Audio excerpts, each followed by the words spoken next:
A few months ago, the Nobel Prize in Physics was awarded to two teams of astronomers for a discovery that has been hailed as one of the most important astronomical observations ever. And today, after briefly describing what they found, I'm going to tell you about a highly controversial framework for explaining their discovery, namely the possibility that way beyond the Earth, the Milky Way, and other distant galaxies, we may find that our universe is not the only universe, but is instead part of a vast complex of universes that we call the multiverse. Now, the idea of a multiverse is a strange one. I mean, most of us were raised to believe that the word universe means everything. And I say most of us with forethought, as my 4-year-old daughter has heard me speak of these ideas since she was born. And last year, I was holding her and I said, "Sophia, I love you more than anything in the universe." And she turned to me and said, "Daddy, universe or multiverse?" But barring such an anomalous upbringing, it is strange to imagine other realms separate from ours, most with fundamentally different features, that would rightly be called universes of their own. And yet, speculative though the idea surely is, I aim to convince you that there's reason for taking it seriously, as it just might be right. I'm going to tell the story of the multiverse in 3 parts. In part 1, I'm going to describe those Nobel Prize-winning results and highlight a profound mystery which those results revealed. In part 2, I'll offer a solution to that mystery. It's based on an approach called string theory, and that's where the idea of the multiverse will come into the story. Finally, in part 3, I'm going to describe a cosmological theory called inflation, which will pull all the pieces of the story together. Okay, part 1. A few months ago,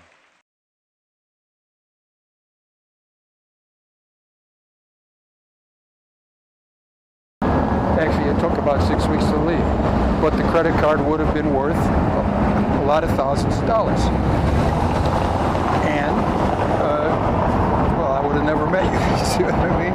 But if I had $10,000 in credit right now, and you said, I tell you, well, go to the library if you like what I'm doing, and you want to help, right? You want to be involved in the film, I would buy you a computer. I would like. And then you could say to me, "You old coot, I just took you for a computer." I'm just kidding. But, you know, go to the library and look at it, and we'll see what happens, because things are turning around. I've been wanting for a long time to make a film, but I have to make a film about Kiev, about life in Kiev. This is what we want. I want what Kiev wants. Yeah. Yes, indeed. Yes. Information now. Email me, Tim. Thoughts, ideas. Okay. About that. And yes, I hope I see you again. Yes, I hope. I will be here probably tomorrow at this library with my computer. I won't be carrying it on my back. No problem. Cultural modus operandi. Every parent and child worldwide shall leave the motion picture theater knowing that they have seen much farther than Einstein ever expected, but nonetheless that they have seen Einstein's vision and beyond. And that Einstein himself seen in the film with child prodigy from Japan, Philippines, Europe, Islam, Scandinavia would agree wholeheartedly and explain clearly to the world where his shortcomings were. There will be nothing abstract which children kindergarten through 8th grade can't not readily understand and be moved by, and which would not be endorsed by Hans Albert Einstein, the son of Albert Einstein and the proven friend of Timothy V. Cryer O'Boyle, the first child prodigy.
about life in Kiev. This is what we want. I want. What Kiev wants. Yeah. Yes, indeed.